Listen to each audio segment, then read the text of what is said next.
Zohran Mamdani, who was born in Uganda and moved to South Africa with his parents at the age of 5, is now the new mayor of one of the most powerful cities in the world, New York City. During his campaign, he emphasized the cost of living issues. In his inauguration speech, he spoke of hope to a crowd gathered in Lower Manhattan. Today, we are announcing 3 executive orders. The first will be to revive the mayor's office to protect tenants.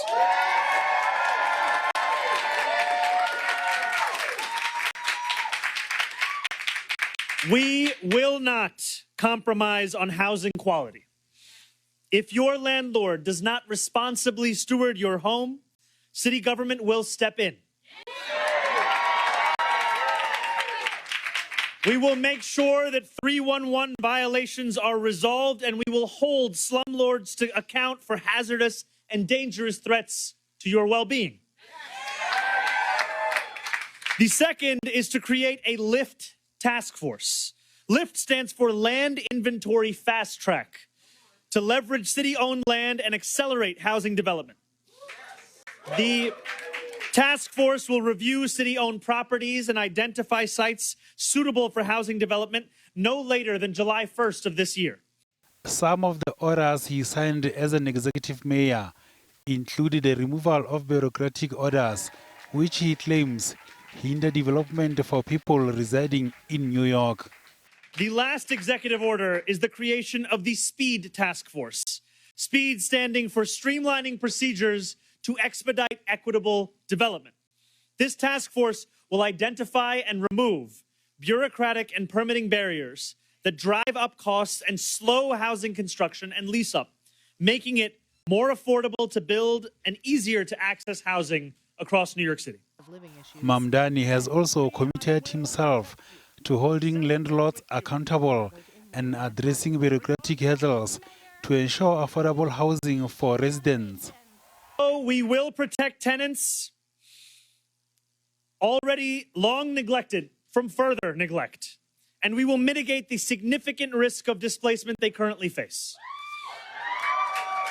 For too long, bad landlords have been allowed to mistreat their tenants with impunity. That ends today.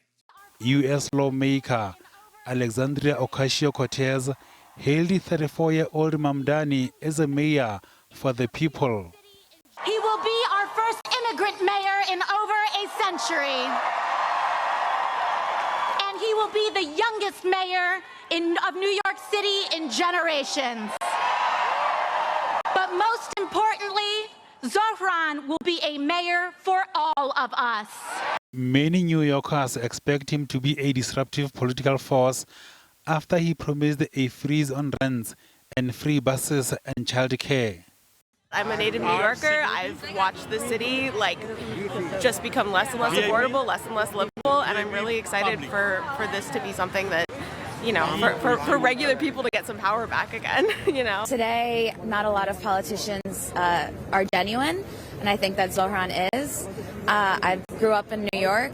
I live in Kingston, so a little upstate, but I thought it was worth it to come here and see history being made. Mamdani's story is really crazy. You saw how much opposition he faced when it came to all of these, large corporations that were backing these politicians, but Zohran was able to do everything with just grassroots manpower. So I think that that's a huge inspiration, and that's why I'm a huge supporter of him as well. Mamdani's election victory could influence how Democrats approach this year's midterm elections that will determine control of the U.S. Congress. Dita Botsotetsi, SABC News.